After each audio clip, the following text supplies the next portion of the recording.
Les guerres naissent, les innocents meurent, pendant que ceux qui allument le feu mangent et dorment en paix. Vraiment, le monde vieillit mal. Dans un coin oublié, un enfant serre son ventre vide pendant que les bombes remplacent les berceuses. Sa mère ne sait plus s'il faut pleurer de faim ou de peur. Chaque jour, des vies innocentes s'éteignent dans des conflits dont ils ignorent même l'origine.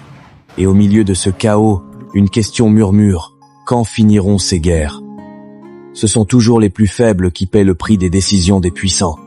Des familles entières disparaissent, des rêves sont ensevelis sous les décombres, et des générations grandissent sans jamais connaître la paix.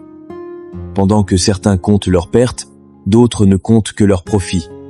Dans certaines régions, des enfants apprennent à reconnaître le bruit des armes avant même celui des mots. Des écoles deviennent des ruines, des hôpitaux des cibles, et l'avenir un luxe inaccessible.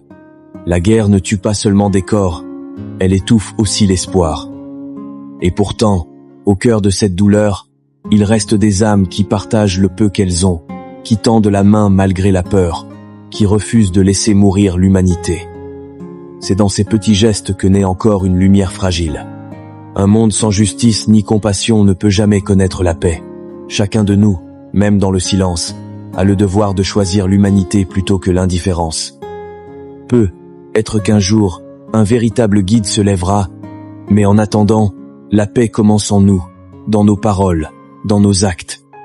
Si la guerre détruit en un instant, l'amour et la conscience peuvent, eux, reconstruire lentement ce que le monde a perdu.